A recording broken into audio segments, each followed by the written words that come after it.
यदि हामी सचेत रहेछौँ भने मैले यहाँ पथरीका दाजुभाइ दिदीबहिनीहरूलाई मात्रै भनिरहेको छैन, सम्पूर्ण क्यामेराबाट सम्पूर्ण 3 करोड नेपाली र यो भाषा बुझ्ने नेपाली भाषीलाई भनिरहेको छु, यदि चोर हो भनेर थाहा पाइ त्यो चोरलाई नै भोट हालिराख्नु, कानमा बोकेर डुलाइराख्नु हो, त्यो सही हो कि गलत हो?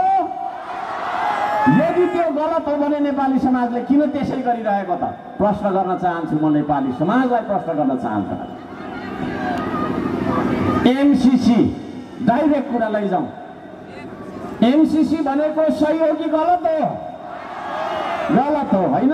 आफ्नो नदी नालाहरूलाई दिने, आफ्नो कानुनभन्दा ठुलो त्यसलाई सम्झिदिनु प्रभु प्रभु भनेर ढोक्नुपर्ने, 7 समुद्रको तपाईँकोदेखि लिएर चाहिँ विभिन्न खालका विदेशी शक्तिको अगाडि सार्वभौम नेपाली जनताको मताधिकारलाई लगेर बुझाउनु र शिर निहुर्याउनु, विदेशी प्रभुको अगाडि शिर निहुर्याउनु सही हो कि गलत हो? हो। यदि गलत हो भने त्यस्तै मान्छेलाई फेरि भोट हाल्नु सही हो त?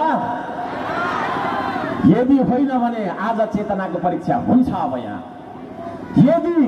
यदि त्यो गलत हो भन्ने कुरा हामीलाई थाहा भइ त्यही गलत मान्छेलाई नै भोट हालिरहन्छौँ भने त्यो देश बेच्नुमा, त्यो देश बेचिनुमा तपाईँ हामी गलत हो कि होइन? हाम्रो गल्ती छ कि छैन?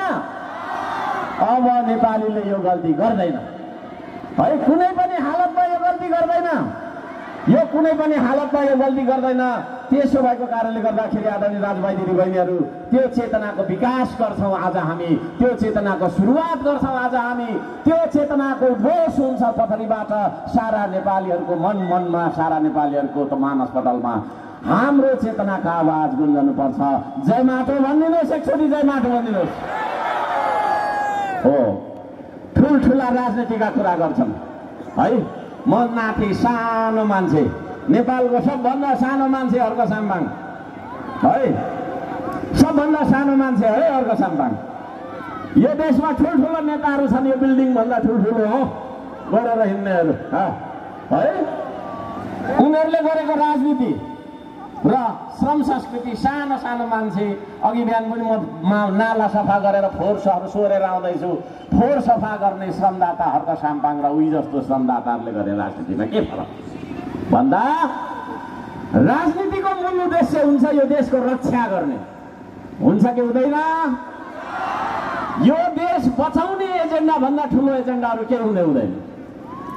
बाटो बनाउने, पुल बनाउने, विद्यालय बनाउने, के बनाउने, यस्तो उस्तो भन्ने यो सानोतिनो विकासिक काम भन्दा ठुलो हुन्छ यो देशको सार्वभौम सत्ता, यो देशको स्वाधीनता, यो देश हाम्रै हो भन्ने एउटा अपनत्वलाई बचाइराख्ने तपाईँको मुद्दा चाहिँ सबैभन्दा ठुलो मुद्दा हो कि होइन?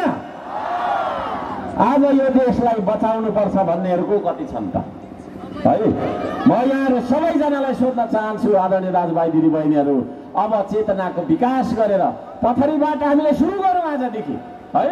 आजदेखि हामी पथरीबाट सुरु गरौँ है। एउटा पक्ष छ सिंहदरबारलाई आफ्नो पार्टी कार्यालय बनाउने, सर्वोच्च अदालतलाई आफ्नो पार्टी कार्यालय बनाउने, अनि त्यसरी आक्रोश नेपालीको मनमा वितृष्णा मात्रै पैदा गराउने काम गर्नेहरू। अर्को पक्षमा छ त्यही दाउ खोजेर तिनीहरू सबै जलाउनु पर्छ भन्ने है। दुई थरीकै गठबन्धन भनिदिनु त एकचोटि, गठबन्धन भनिदिनु न, अलिक खिसिटिरी गरिदिनुपर्छ क्या। गठबन्धन है, गाँठो बन्धन भनौँ, अब गाँठो बन्धन है। गठबन्धन र गाँठो बन्धन गरेर यतातिर कसले भन्छ पक, तँलाई पक, चुनाव पछाडि यता कसले भन्छ तँलाई म देखाइदिन्छु पक। यसो गर्नु न, के पक के पक, नचाहिने कुरा के पक। त्यो दुईटा महाभिडन्तहरू बिचमा यो देशलाई बचाउनु पर्छ भन्ने माटोबाट निस्किएको एउटा शक्ति छ। त्यो शक्ति तपाईँको शक्ति हो कि होइन? त्यही शक्तिको नाम हो श्रम संस्कृति।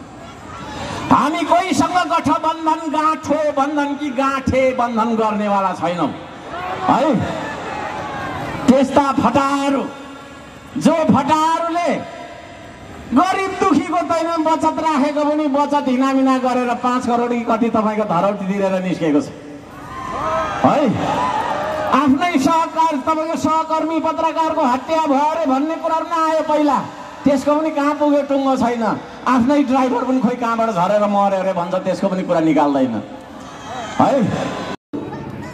एउटा कार्यक्रम राखेर एमसीसीको विरुद्धमा मन जस्तो फर्केर देखाउनु, राष्ट्रघाती समिति एमसीसीको विरुद्धमा होइन। 2 वर्षसम्म एक्लै आन्दोलन गर्ने, एक्लै तपाईँको सेनाले परेको तपाईँको यातना सहँदै एक्लै आन्दोलन गर्ने मान्छे हो। 85 दिनसम्म एक्लै पदयात्रा गर्ने मान्छे हो है। तपाईँहरूले 85 दिनसम्म हिँड्नु पर्दैन होइन, 2 वर्षसम्म आन्दोलन गर्नु पर्दैन, 1 वर्षसम्म गराउनु पर्दैन। मात्र एउटा कार्यक्रममा एमसीसी विरुद्धमा भाषण गरेर देखाउनु, 3 जनाले भाषण गरेर देखाउनु। अनि त्यसपछि बल्ल नेपाली समाजले सोच्नेछ कि तपाईँहरू राष्ट्रघाती हो या होइन भन्ने बारेमा सोच्नेछ। अन्यथा तपाईँहरू राष्ट्रघाती हो, 1 राष्ट्रघाती हो, 2 राष्ट्रघाती हो, 3 राष्ट्रघाती हो। पुराना दल एमाले कांग्रेस के भन्नेहरूले भन्न चाहन्न, उनीहरू त्यो तपाईँको छैन, त्यो मरेका जन्तुलाई जुम्राले पनि छोड्छ भने जस्तो जनताले छोडिसकेको पार्टीको कुरा गर्नु छैन मलाई है। अब नेपाली समाज ढुकिन सक्ने एउटै तपाईँको कुरा छ कि त श्रम संस्कृति गर्ने कि घन्टी गर्ने, माटोमा हाल्ने कि घन्टीमा हाल्ने भन्ने यही त दुविधा छ।